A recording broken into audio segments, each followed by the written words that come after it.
When darkness falls and forgotten stories awaken. When every whisper sounds like a warning. You know. You've opened a file that was never meant to be found. Welcome to Dark Archive. Where every secret is written in fear.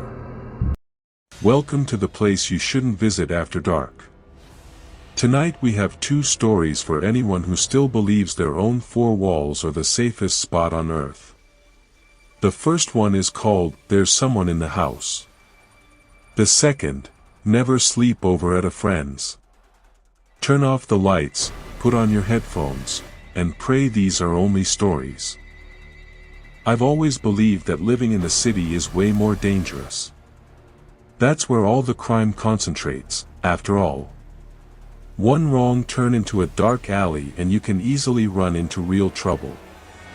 Plus it's stuffy in a metropolis, endless boring high-rises, gloomy gray weather 9 months a year, and angry, hurried people rushing home from work. Those were exactly the reasons that one day pushed me to sell my 2-bedroom apartment and start looking for a small house somewhere on the outskirts. I assumed the move would change my life for the better. A new start. Everything went wrong from the very first moment. A suitable option appeared almost suspiciously fast.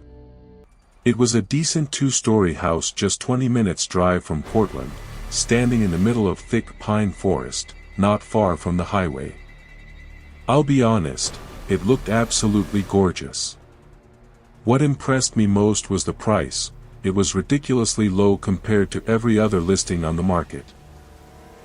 So without a second thought I dialed the number from the ad. A young guy answered, the realtor, Chris. We sorted out all the details pretty quickly, and by the very next weekend I was happily driving to see my future home.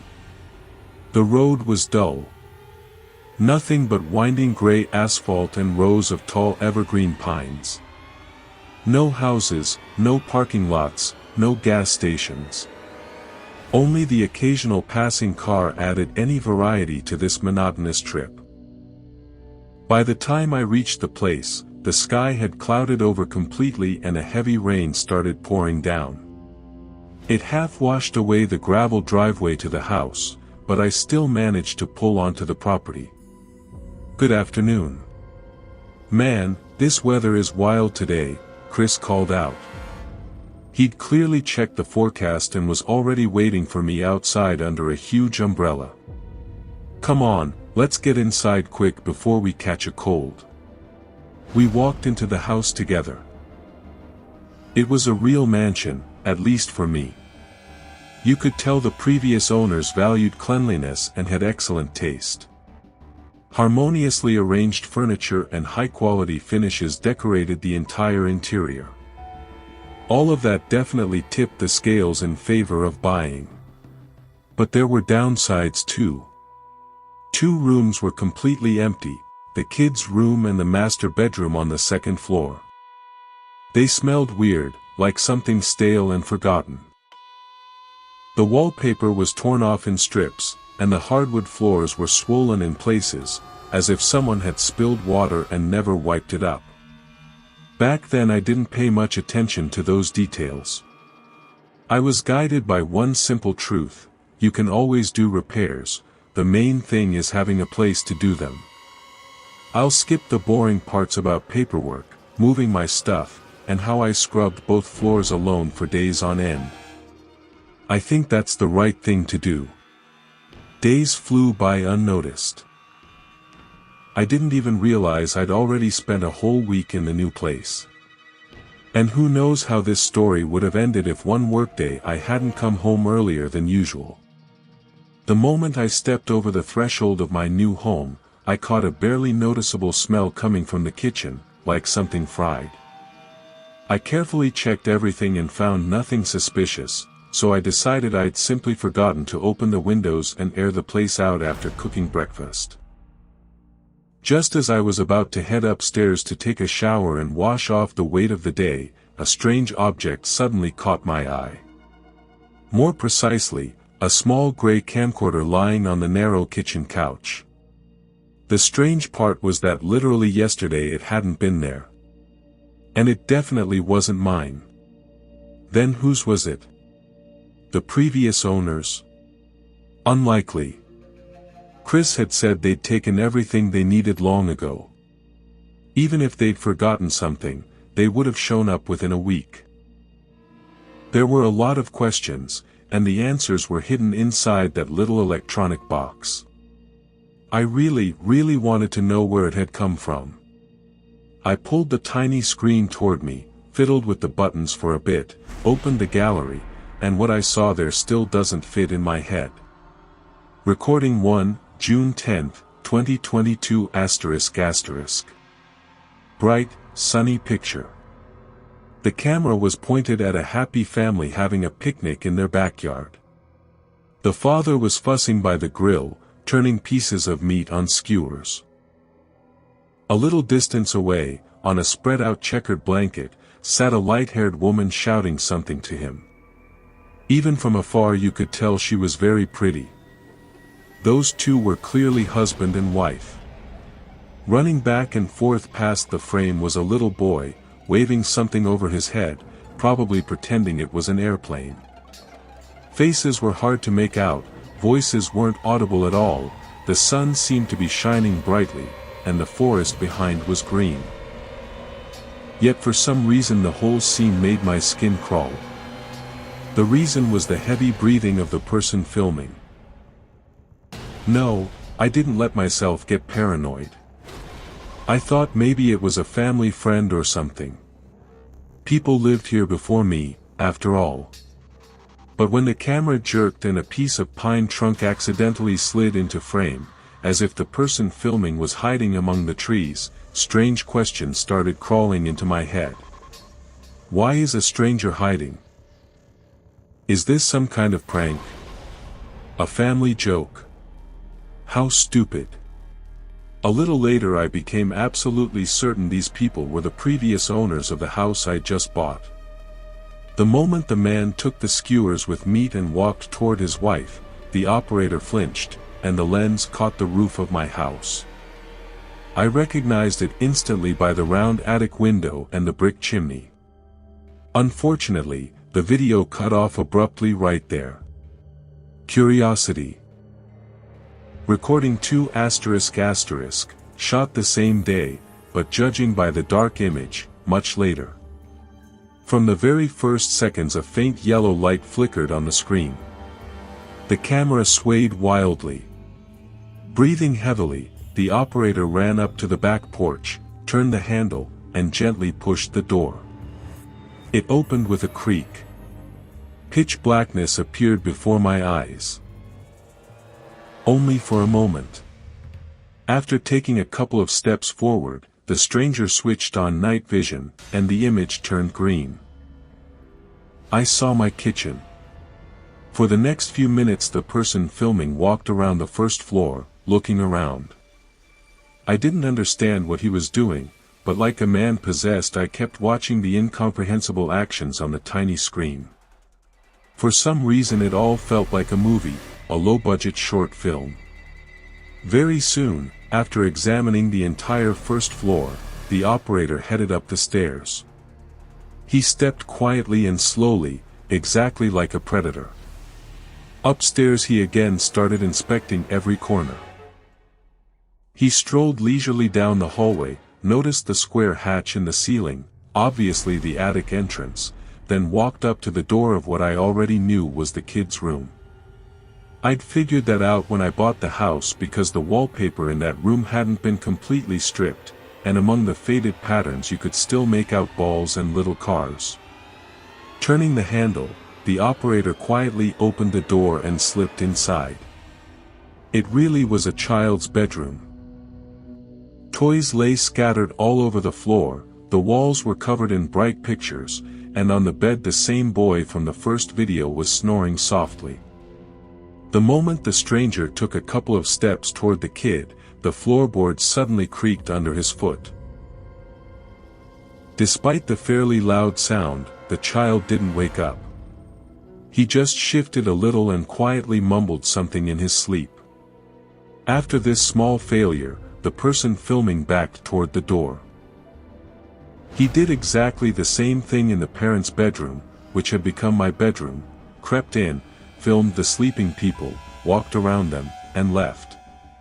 Soon the stranger apparently got bored of aimlessly wandering around the house and headed for the wooden attic hatch. Pulling the hanging ring, lowering the ladder, he climbed up as if it were the most natural thing in the world, then closed the hatch behind him. The recording stopped. I have no idea why, but this story hooked me hard. Maybe because it was directly connected to my new house. Or maybe because of that mysterious creep with the camera who breaks into someone else's home without asking. Whatever the reason, I didn't hesitate and immediately pressed the next file. Recording 3, June 11, 2022 ***. Again that same heavy breathing. This time the unknown man was filming through the dusty attic window as a big family SUV backed out of the garage. Probably the previous owner's car. As soon as the car disappeared around the bend, the operator quickly opened the hatch and went down to the second floor. The rooms were flooded with sunlight. The house no longer looked so sinister. But the actions of the person filming still made me uneasy. After a quick look around all the rooms, the uninvited guest almost ran to the kitchen, to the fridge, and opened it like he owned the place. It was packed with food, yogurts, cold cuts, dairy. But for some reason the man grabbed a big pot of soup. With his free hand he pulled it out, put it on the table, then took a few more ingredients and started making himself a simple lunch. And here I noticed one interesting detail: the stranger only took food that had already been opened or whose disappearance would be hard to notice, like soup, an opened pack of hot dogs, and so on. While this lunatic ate, I even thought about my own fridge. Had any food gone missing? No, I definitely have noticed. Finishing his meal and setting the camera on the countertop, the operator started covering his tracks, opened the kitchen window to air out the cooking smell, washed the dishes, took out all the trash to the bin outside. After that nothing particularly interesting happened. I watched the unknown man wander around the house, lie on the living room couch, watch TV. Only in the evening, when headlights flashed through the windows of an approaching car, did he suddenly jump up and run back upstairs to the attic. The clip ended. I was thrown back to the main screen. Without thinking twice, I pressed play on the fourth file. The one I would very soon regret. Recording 4, June 12, 2022 ***. From the very first seconds, an almost completely black screen. Only vague outlines of objects were visible through the darkness: an old wardrobe, some boxes, bags. Apparently the secret roommate was still in the same attic and actively preparing to leave it. That's exactly what happened. The operator switched on night vision as usual, then carefully went down. When his feet thudded softly onto the floor, the man immediately looked around. As expected, everyone in the house had been asleep for a long time. It was well past midnight. Stepping quietly across the parquet, the stranger moved to the kitchen. I already thought he was just hungry again. But no. Coming up to the counter, this damn psycho opened a drawer and pulled out a huge cleaver. Then he quickly walked back upstairs. Who the hell is he and what does he want? I was terrified to even think about the answers, though I already knew perfectly well where this was heading.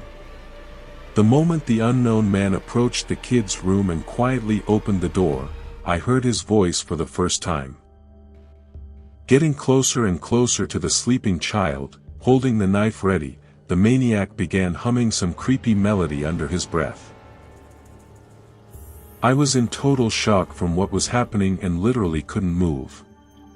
The green screen held all my attention. Soon something truly horrifying happened. The sicko approached the boy and started stroking his hair, slowly bringing the knife closer to his face. The sinister humming grew louder and louder, as if the man was trying to psych himself up. In one instant, the killer clamped his hand over the kid's mouth so he wouldn't make any extra noise. And then he started stabbing. Each new thrust was accompanied by disgusting wet squelching sounds. Hearing them, I finally believed completely that this was real.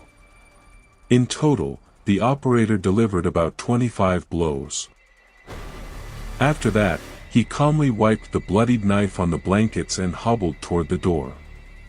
He approached the parents' bedroom in exactly the same way. Only now his voice was much quieter. Probably because he was afraid of waking his victims too early.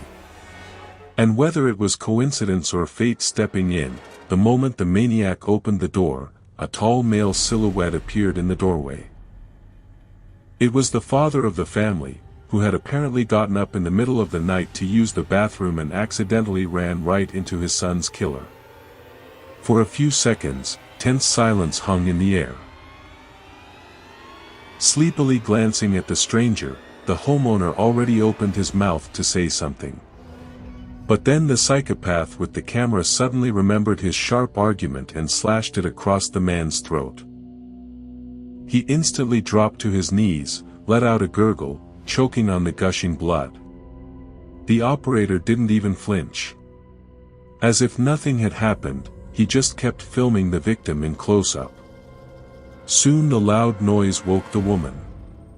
The second she saw the maniac with the knife and her dying husband, she immediately screamed and pressed herself against the headboard, trying to scoot as far away from the uninvited guest as possible. Through her scream you could only make out that same creepy melody being hummed by the armed lunatic. The unknown man stood there like that for no more than a minute. Then he swung again and drove the sharp blade up to the hilt into the woman's neck. The homeowner couldn't take it. She instantly jumped out of bed, trying to run from the room. But she didn't make it. The poor woman only managed 2 steps before the filmer blocked her path with a quick jerk and delivered a powerful blow to her face. Then the camera shook wildly. Through the night vision and the operator's jerks, the image turned into one blurry mess. The only thing bringing any clarity to what was happening was the sound. You could hear the noise of a struggle and a soul-tearing scream that very soon turned into a death rattle. She was fighting with all her strength to get free. When the interference on the screen finally cleared and the maniac's hand steadied, I could see what was left of the homeowner. Instead of a face, there was now a bloody pulp. And all over her exposed body there were multiple deep cuts. But even with such serious wounds, the woman was still alive for the moment. I knew that from the tiny bubbles coming out of her nose and the twitching movements of her arms and legs. The sight made me feel sick. My heart was pounding like crazy. It felt like I was caught in someone's trap. Only where was the hunter himself? The video cut off at the moment when the camera owner started wiping drops of blood off the lens. He must have accidentally hit the record button on the side.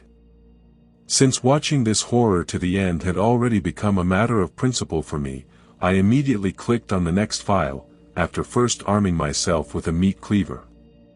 Recording 5, June 14, 2022 ***. Again a bright picture appeared before my eyes, from roughly the same angle as the first file, only a bit farther back. Breathing heavily, the operator stood behind a tree and filmed the same house, now cordoned off by police officers. Probably one of the relatives had decided to check on the family and accidentally became a witness to the brutal massacre. The video itself wasn't long, about 2 or 3 minutes. The unknown man stood in the forest for a bit, watched the law enforcement work, then lowered the camera and the recording stopped. I breathed a sigh of relief because now I was sure there was no longer a bloodthirsty killer in the house who could just take someone's life like that. Everything would have been fine. But there was one more file in the gallery. This time the last one.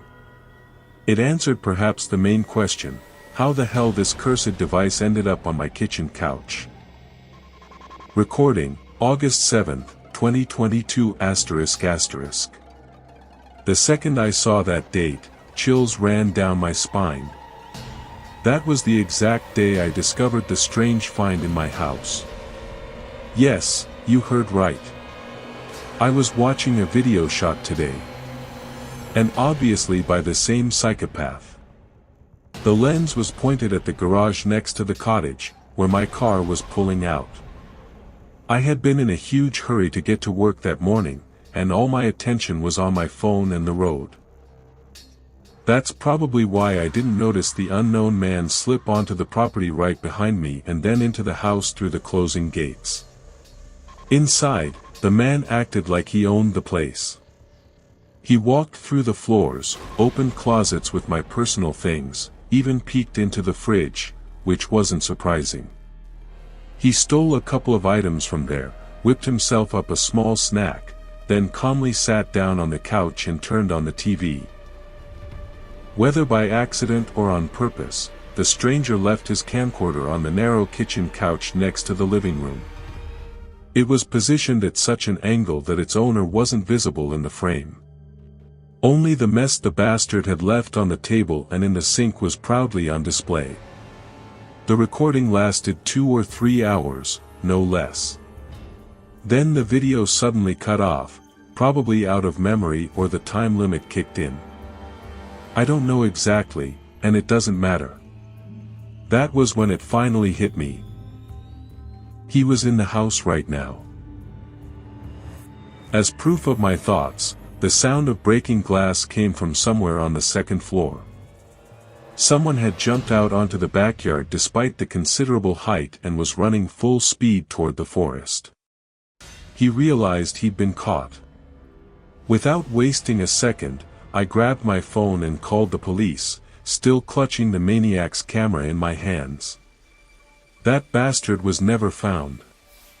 The police combed the entire area, even brought in dogs.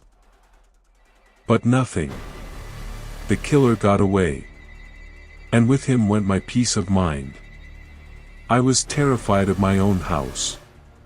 Terrified that this psycho would come back and finish me off like the previous owners. That's why soon I had no choice but to move to a new place, back to the city. And you know what I realized? It really is way safer here than in a lonely cottage in the middle of the forest, where someone else might be living right alongside you. At ease, at ease. Just a quick announcement. We have a new student joining you today. Michael, come on in. The new kid stepped inside and every conversation died. Michael was huge. 6'7", maybe 6'8", broad shoulders, built like a college linebacker, but he moved easy, almost graceful. He flashed this wide, open grin that made half the girls sigh out loud and the rest of us guys instantly size him up. His eyes were bright, almost too bright, and he looked genuinely happy to be there. Mrs. Lawson pointed to the only empty seat in the room, the one right next to me at the very back. I never liked sharing a desk. Ever. But something about the guy made me shrug and scoot my stuff over. As soon as the bell rang for first break, my 3 best friends since we were in diapers swarmed us. "Sup, big man?" "I'm Vic," said the loudest one, grinning like an idiot. "This is Nick, that's Cole, and you've already met Dylan," Vic continued, jerking a thumb at me. I rolled my eyes. "Ignore the clown. You'll get used to him." Michael laughed, a deep, warm sound. "I'm sure I will." We clicked instantly. The 4 of us spent the entire break talking, got in trouble for whispering during the next classes, we got kicked into the hallway twice, and by the time the final bell rang, Michael was one of us.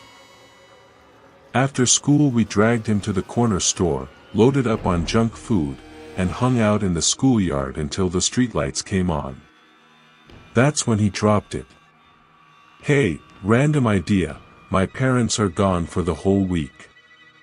Tomorrow's Saturday, you guys want to crash at my place? I've got a full bar, real stuff, not cheap beer, tons of food, big screen, the works." He said, "real stuff," in exactly the tone that makes 15-year-old boys forget every rule their parents ever made. My mom and dad were strict as hell about sleepovers, but Vic, Nick, and Cole were already losing their minds, so I caved. Saturday night came fast.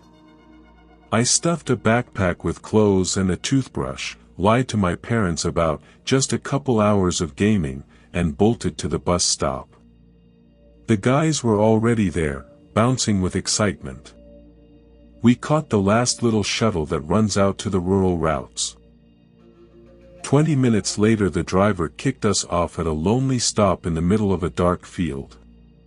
"Where's the house?" I asked, spinning in a slow circle. "Nothing but waist-high grass and distant tree lines." "Relax," Vic said, already glued to his phone. "Mike sent me the pin. Follow the leader." We walked single file along a dirt path that barely existed. It felt like an hour, maybe more. My phone battery was dying, the others were complaining, and the whole thing was starting to feel like a bad idea. Then the trees parted, and we saw it. A massive 3-story Victorian mansion squatted in the moonlight, half hidden behind a rusted wrought iron fence that had collapsed in places. Paint hung off the walls in long curls. Every window was either cracked or boarded up. The garden was a jungle of dead weeds and broken statues. It looked like the kind of place horror movies use when they want to say, "Turn around, idiots." We stood there with our mouths open. Vic finally spoke. "Either this is the world's worst prank, or Mike's family is broke as hell." "Shut up," Nick muttered. "Not everyone lives in a McMansion. Be grateful he invited us." The gate was open and creaking in the wind. We walked up the cracked stone path to the front porch. The wooden door looked 100 years old. I pressed the doorbell. Somewhere inside, a tired chime echoed. Footsteps. Slow, deliberate. The door opened, and there was Michael, same huge grin, hands behind his back. "Welcome to the party, gentlemen," he said cheerfully. "Second floor, turn right, that's my room. Make yourselves at home. I'll grab the drinks." He vanished deeper into the house before we could say anything. We stepped inside, and the vibe did a complete 180. The interior was brand new. Fresh white paint, polished hardwood floors, modern lighting, expensive furniture. Like someone had gut renovated the inside and then let the outside rot on purpose. We found his room easily. Huge TV, gaming PCs, LED strips, the works. It smelled like new carpet and money. Mike showed up 5 minutes later with 3 dark bottles of whiskey that probably cost more than my mom made in a week, plus giant bags of chips and a tray of pizza rolls. We lost our minds. Music on blast, lights flashing, dancing like morons. Hours disappeared. Eventually we crashed in different corners of the room, half drunk, scrolling TikTok and Instagram. Then, click. Every light in the entire house died at once.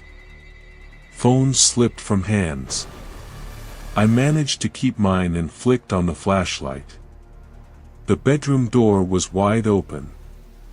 Mike was gone. My stomach dropped into my shoes.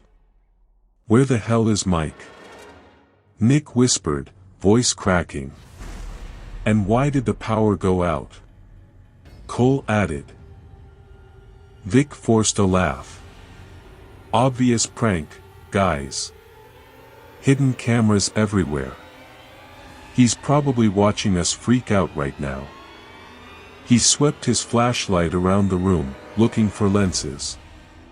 I didn't feel like laughing. This isn't a prank, I said quietly. Something's wrong.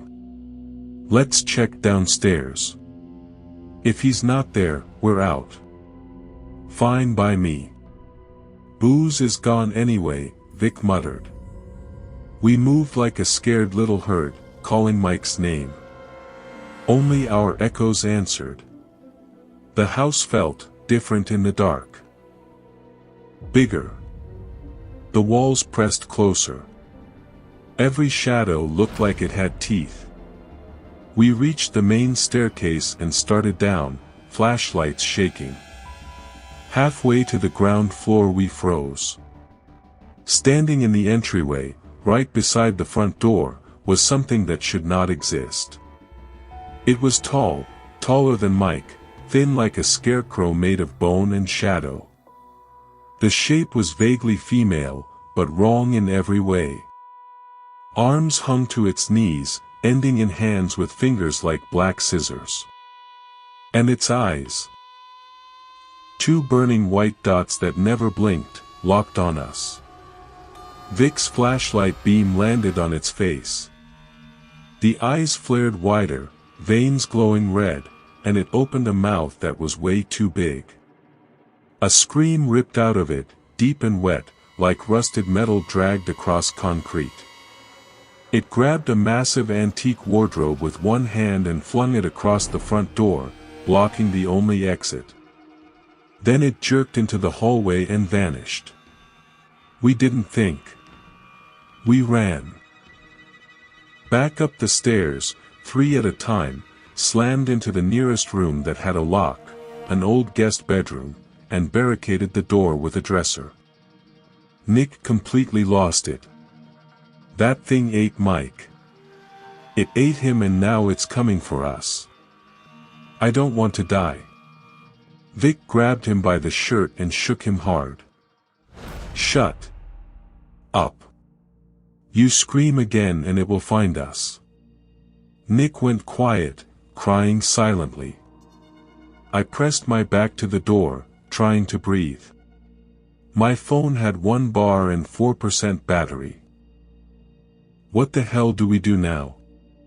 I whispered. Outside the door, something scratched once, slowly, down the wood. Then footsteps, soft and patient, started walking the hallway, back and forth, back and forth. Like it had all the time in the world. Yeah, sure, like we're gonna call anyone, Vic muttered, holding up his phone. 0 bars. Not even emergency signal. I checked mine. Same. No Wi-Fi, no data, nothing. Dead zone. Great. We're in the middle of nowhere with no power and no signal, I hissed. Then we get outside and scream until someone hears us, I said.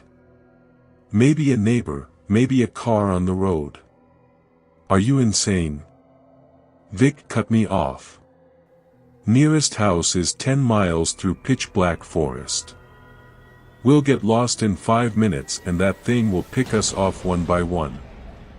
I opened my mouth to argue, but a low, wet growl rolled up the hallway and killed every word in my throat. Heavy, dragging footsteps started climbing the stairs. Slow. Deliberate. We didn't speak. We just ran. I took the lead, flashlight beam bouncing wildly. Heart slamming against my ribs, lungs burning. 3rd floor. Attic stairs. Anywhere but here. Then a scream ripped the air behind me. Nick. I whipped around. On the landing below, that thing was on him. It straddled Nick like a spider, long black fingers digging into his chest, tearing away strips of flesh and stuffing them into its gaping mouth. Blood poured so fast the old wood couldn't drink it all. Nick's eyes were still moving, wide and pleading, when the creature bit down on his throat. Vic made a broken sound behind me.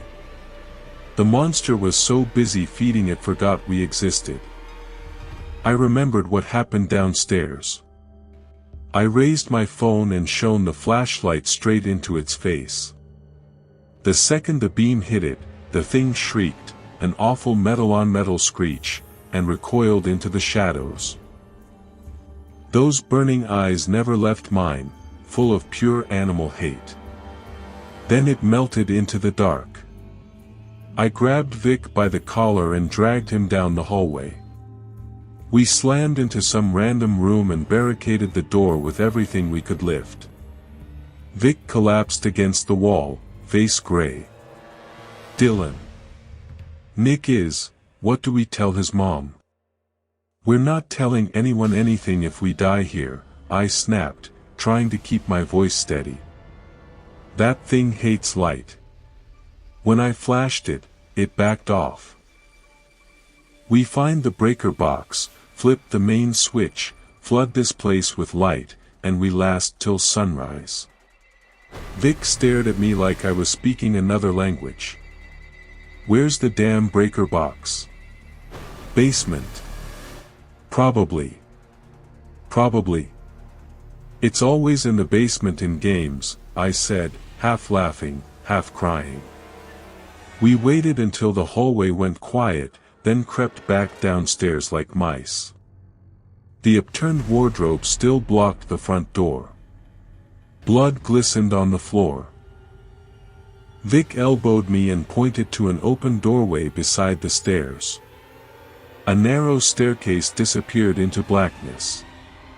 We went down. The basement smelled like wet earth and rot. My flashlight swept across moldy stone walls, and landed on Michael. He was standing by the far wall, perfectly calm, hands in his pockets. Alive. What the hell, man? Vic exploded. We've been looking everywhere for you. Mike frowned, confused. I was with you guys, then everything went black. Woke up down here. That's all I remember. I stared at him. No blood on his clothes. No shaking. No fear in his eyes. Really? I said slowly. You didn't hear Nick getting ripped apart 5 minutes ago? He twitched, just a tiny shrug, and stepped in front of the ancient breaker panel. It's busted. I already tried, he said, voice flat. Chills crawled up my spine. If that monster's real, I said, we need to hide somewhere safe. Mike smiled, but it didn't reach his eyes. Guys, I think you just drank too much. Happens. A soft, rapid clicking started upstairs. Getting closer. Fast. Vic, light. I screamed. I lunged past Mike and slammed my hand onto the main breaker. Every bulb in the basement exploded to life at once. The sudden flood of white light hit the creature just as it burst through the doorway. It screamed. And then it burned. Flames erupted across its paper-thin skin, racing over its body like it was soaked in gasoline. It thrashed, clawing at itself. Mike turned toward it, slowly, calmly, and opened his arms. Mommy, he whispered, voice cracking into something childish and awful. I brought them for you.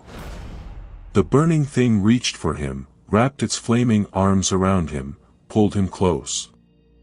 They burned together, mother and son, screaming in harmony while their bones cracked and popped. I didn't wait to watch the end. I bolted up the stairs, through the house, shoved the wardrobe aside, and ran into the night. I ran until the mansion was a tiny glow behind the trees, until my lungs bled, until dawn finally crawled over the horizon. They found what was left of Vic and Nick 2 days later. They never found Michael or whatever that thing was. 5 years have passed. I still can't sleep with the lights off. I still check under the bed. And sometimes, when it's really quiet, I swear I hear long nails clicking across the floorboards, coming closer. Waiting for me to turn the light out again.